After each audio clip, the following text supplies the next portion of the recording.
My family thought it would be funny to abandon me with my 3-year-old in a foreign country without any travel documents. Your child is on everybody's nerves. My brother said, it's your own fault. My mom added, I didn't cry, I did this. The next time they saw us, their jaws dropped. Paris, 2001.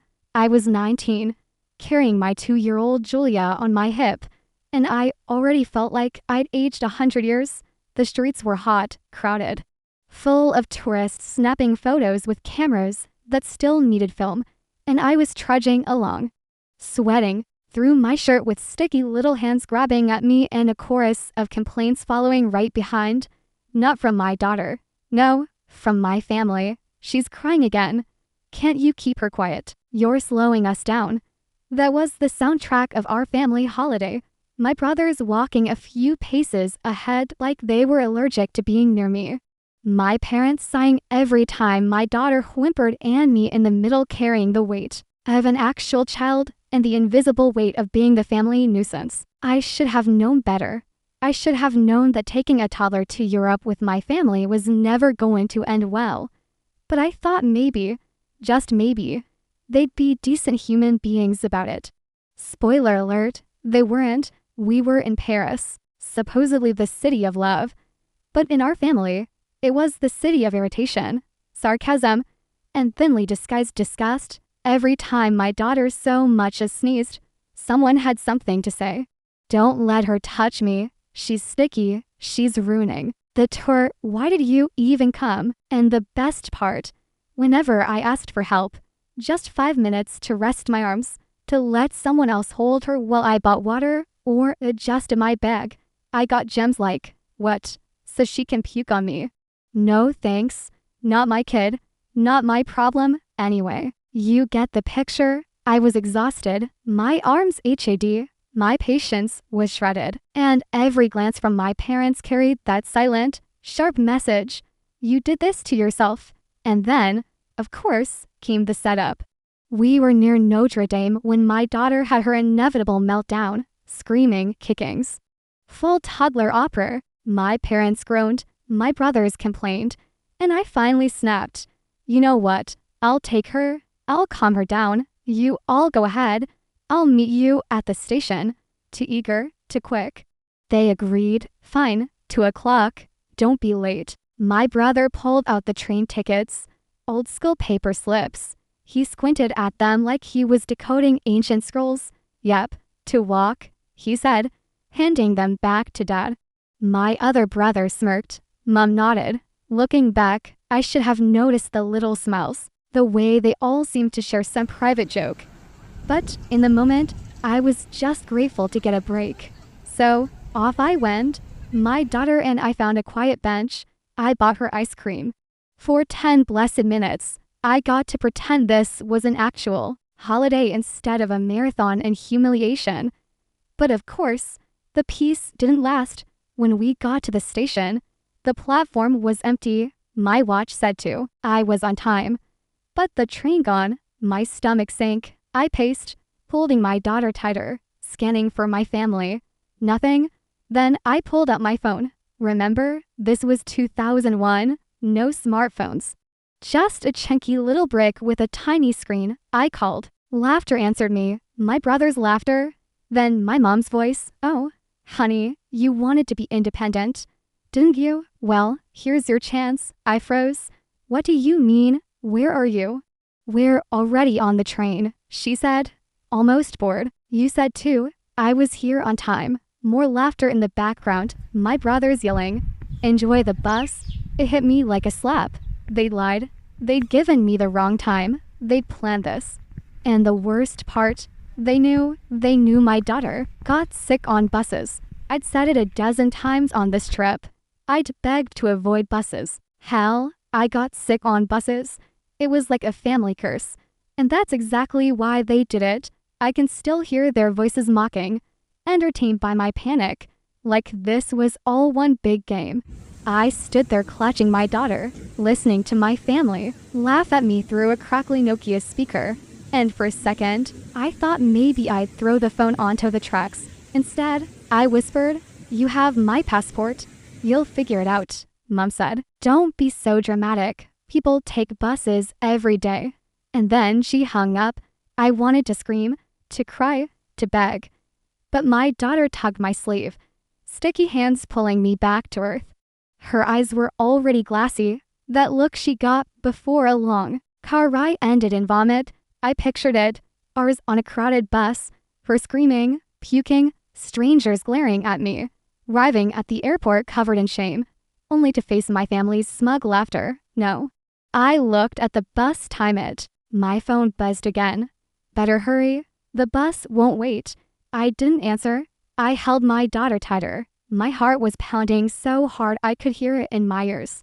And then the thought came clear and sharp. I don't have to go. I don't have to chase them. I don't have to beg for space in their world. I don't have to spend one more second proving myself to people who would leave me stranded just for a laugh. So I didn't. I stood in that station. Paris buzzing outside, the bus engine rumbling nearby, and I said it to myself out loud so I'd believe it. No, not this time. And that's where everything changed. If you want to understand why I didn't get on that bus, you need to know the backstory. Because the thing with families is they don't usually turn into monsters overnight. Mine had been training for it my whole life. I was born in the 80s, the great middle child experiment. Two brothers, one older, one younger, with me stuck in between like the unwanted, filling in a sandwich nobody ordered. They had each other, their little two-man club. I had, well, mostly silence and blame. Always blame. If something broke, it was her. If one of the boys cried, she started it. If there was drama in the house, somehow I was the cause. Middle child syndrome is supposed to be a joke. In my family, it was a career. I'd like to say I got used to it, but you don't really get used to being invisible until it suits someone to pin a disaster on you. You just learn to expect it. And when you grow up like that, you start to believe you deserve less attention, less affection, less everything. And that's exactly how I ended up pregnant at 16.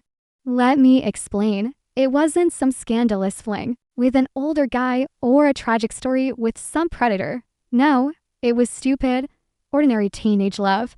He was in my class, my first crush, my first kiss, my first everything. I thought it was the real deal because when you're 16, what else do you have to compare it to? He said all the right things, the things no one else ever said to me. That I was pretty, that I was special, that I wasn't just the difficult one. I believed him.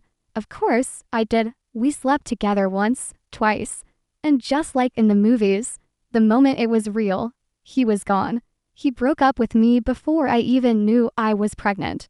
You're too intense. I just want to have fun. That was his line. I still remember it because I wanted to throw a chair at him. Then came the two pink lines, and that's when the real nightmare began. At first, I kept it secret. I wore baggy clothes. I avoided my mom's eyes. But secrets have a way of growing along with your stomach.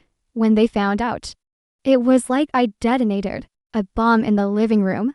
My mom's face went pale. My dad just sat there shaking his head like I'd ruined his personal reputation single-handedly. My brothers laughed. Whoa, you're even dumber than we thought. The words were like knives over and over. Stupid, reckless, embarrassing. My mom hissed at me.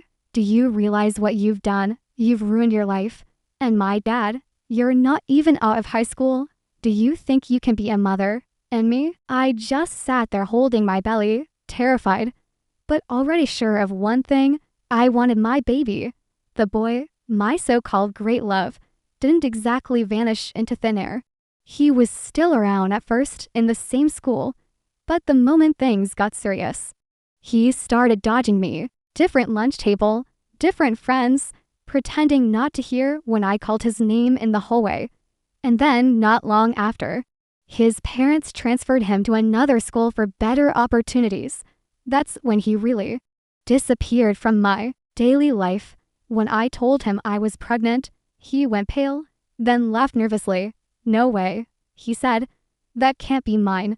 He didn't say it out loud, But the look in his eyes said everything. He was basically calling me a liar, accusing me of sleeping around. The truth, he was my first, my only. But he didn't care. Denying it was easier than owning up. So there I was, pregnant, underage, living in a house that looked at me like I was a cautionary tale. The gossip spread fast because of course it did. In school, I was the girl with the mistake. At home, I was the girl who ruined the family image. Everywhere I went, I was a walking warning sign. I cried a lot back then, but every time I pressed my hand to my stomach and felt her move, I knew she wasn't the mistake. She was the only thing that made sense. I gave birth at 17. And if you've never been a teenage mom, let me tell you, the world treats you like garbage. Nurses sigh at you. Teachers give up on you. Strangers look at you with that pitying, condescending stare, like you're some kind of freak show. At home, it was worse. Every cry from the baby was my fault. Every bill was my fault. Every ruined night's sleep in that house was apparently my fault. My mom snapped at me constantly. We all have to suffer because of your choices. My brothers refused to be in the same room if the baby was fussing. My dad just ignored me like I'd stepped isting. But I loved her. God, I loved her. She had this tiny nose and these bright eyes, and she gripped my finger so tight, I thought she'd never let go. When she smiled at me, even for a second, it was like the whole world tilted back into balance. She wasn't the burden. She was the reason I kept going. But the family never saw her that way. To them, she was just proof that I'd ruined everything. The years between 17 and 19 blurred together in my memory, diapers, feedings, exhaustion, and a constant chorus of insults. By 19, I was technically of age, legal adult, big girl now. But in that house, I still felt like the kid in the middle, ignored until there was something to blame. So when we boarded that plane to Paris with my daughter in my lap, I thought maybe things would be different. Maybe a family trip could soften the edges, show them she wasn't a burden, that I wasn't a disaster. Instead, it was just the same old pattern replayed against prettier scenery. And then, standing in that Paris station holding my daughter while my family laughed at me over the phone, it all clicked into place. This wasn't new. They had always done this. I'd always been the scapegoat, the punching bag, the entertainment. The baby on my hip wasn't the reason. They were. For the first time, I looked at my daughter and thought, she deserves better than the circus. And so do I. I remembered my dad's old passport, the one with Republic France's stamped on it. He'd been born in France. His parents moved him to the States when he was young, but he never lost the passport. And when I was born, that meant me too, French, by birthright. Even if I'd never used it, the idea lit up in my brain like fire. I don't have to go back. Not to their insults. Not to their cruelty. Not to being the invisible, impossible middle child. I could stay. I could claim what was mine. I could build something new for me and my daughter. And that's when I made the decision that changed everything. I wasn't going back. Not now. Not ever. The call started when boarding began, and they realized I wasn't there. At first, I thought it might be guilt. You know, that tiny flickering hope that maybe they'd realize what they'd done and call to apologize. Spoiler, it wasn't that. It was confusion. Where are you? Did you miss the bus? Why aren't you at the airport yet? Don't tell me you're lost already. God, you're hopeless. Call after call. My cheap little Nokia lit up like a Christmas tree. My brother's names, my mom, my dad, over and over. And I ignored them because I wanted them to sweat. But then I picked up just once. Where are you? My mom's voice, sharp, accusing. The plane's boarding. I didn't even hesitate. I'm not coming. Silence. You could have cut it with a knife. What do you mean you're not coming? Her voice cracked with disbelief. You're not serious. My dad barked from the background. You're bluffing. One of my brothers chimed in. I smiled even though my hands were shaking. Nope, not bluffing. And I hung up. That's when the calls really went wild. It wasn't just them anymore. It was my aunt, my uncle, cousins I hadn't heard from in years. Apparently, the family phone tree lit up the second I dropped my little bombshell. Think about your daughter. Don't throw your life away. You're being dramatic. I put my phone on silent and dropped it in my bag. I was dramatic. Sure, but at least this time it was my drama. No, you're probably wondering, where did I sleep that first night?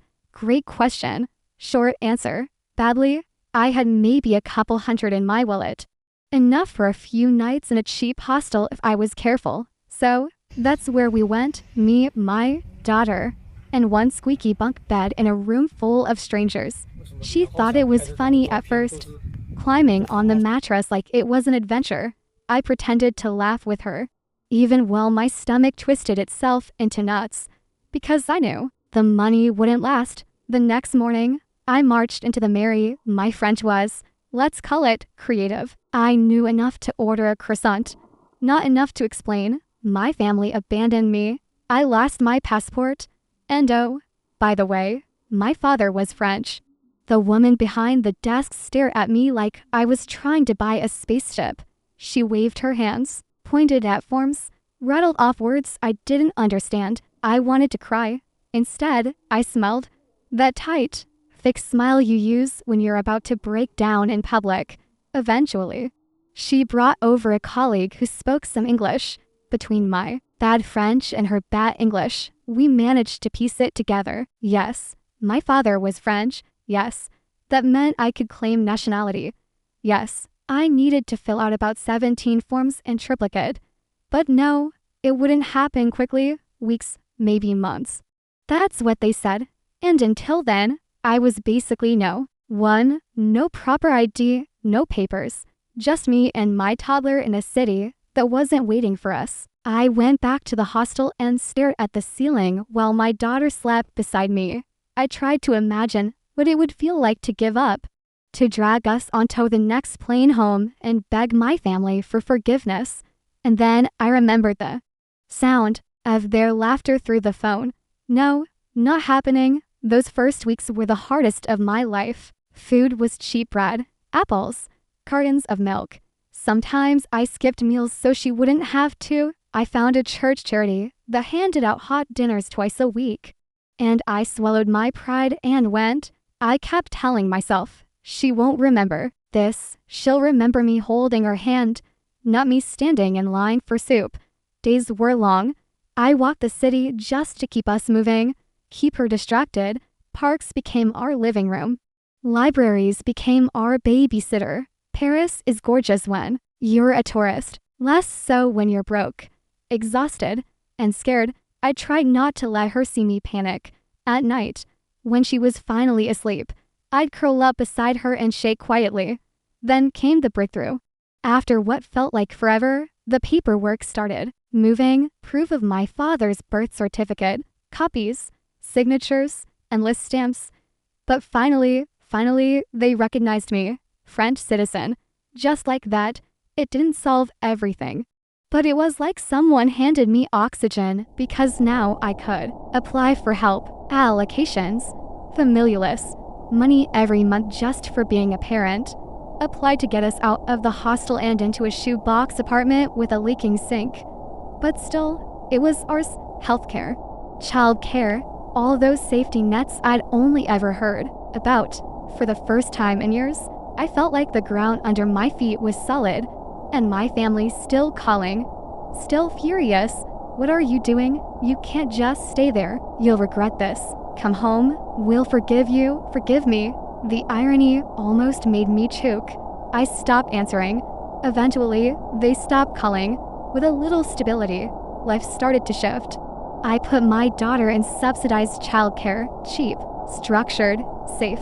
She loved it. Every morning, she'd run inside without looking back, and I'd stand there amazed because she had no idea how close we'd come to losing everything. Meanwhile, I found work, not glamorous, not easy, cleaning offices, scrubbing floors, hauling garbage bags. I smelled like bleach half the time, and my knees HAD constantly.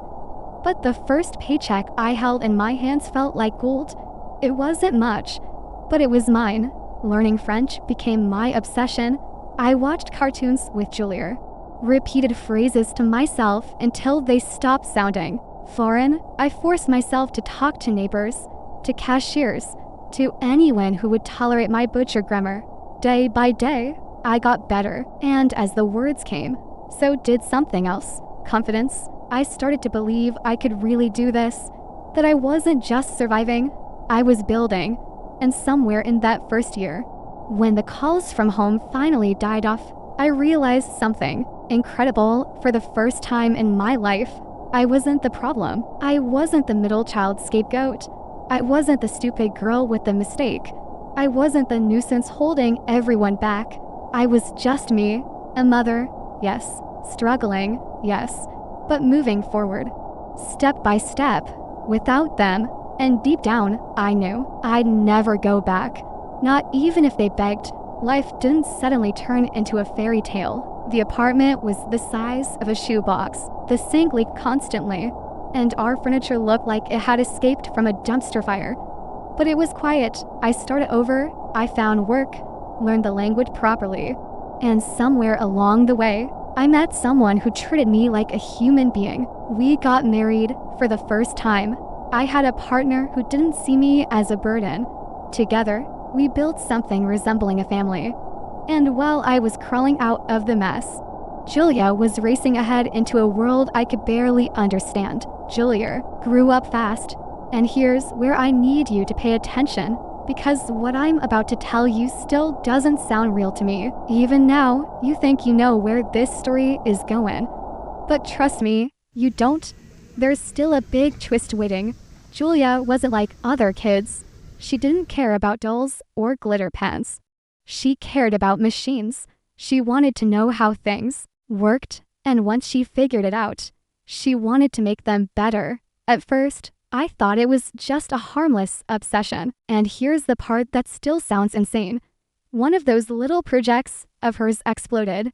Overnight, she went from tinkering in her room to having thousands of people using her app.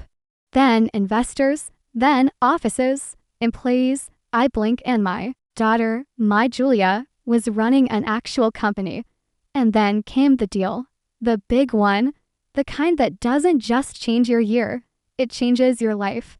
She sold part of the company, and suddenly she wasn't just comfortable. She was rich, like, really rich. I know, I can hear myself saying this, and it still sounds like I'm making it up. But no, Julia, the same kid I carried through Paris on my hip, went from sharing stale baguette with me to being a multimillionaire before she even turned 22. And you better believe I cried the day she told me, "Mama, don't worry about bills anymore." And then came the night of the ceremony. Big auditorium, spotlights everywhere, cameras flashing, Julia on stage, awkward smile, clutching another award like she wasn't even sure how she'd ended up there. I sat front row clapping until my hands burned, trying not to smudge my mascara. And then I saw them, my parents, my brothers, 19 years of silence, and suddenly there they were, grinning, clapping, looking like royalty at someone else's party. My stomach dropped so fast I thought I might pass out, because if they'd come all the way here, it wasn't for me. They waited until the ceremony ended.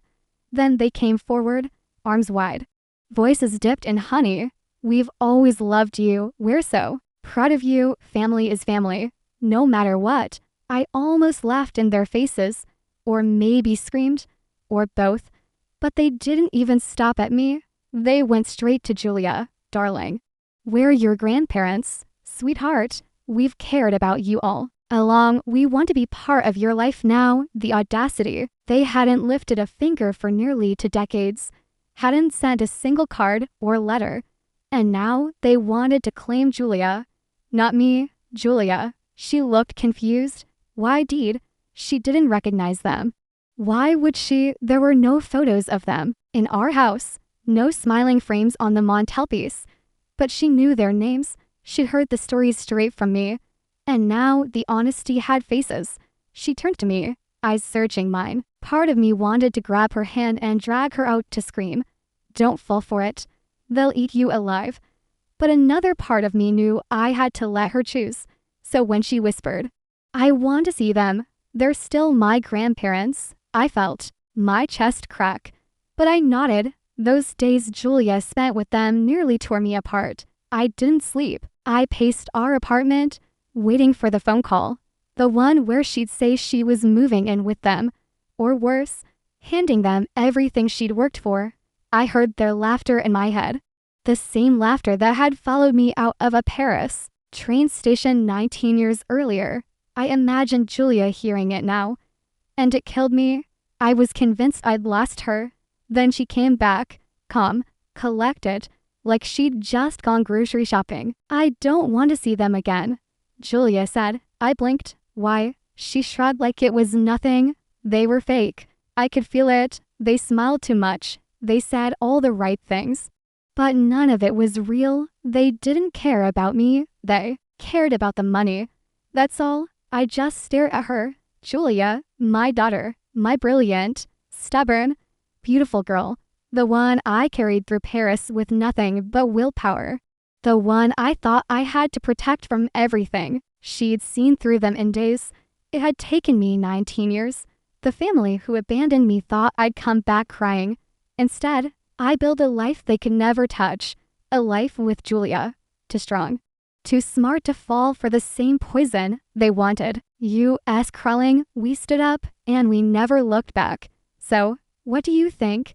Did I do the right thing by staying in Paris and cutting my family off? Or was it reckless and I just got lucky? Maybe I was right. Maybe I wasn't. I'll let you decide. Tell me in the comments.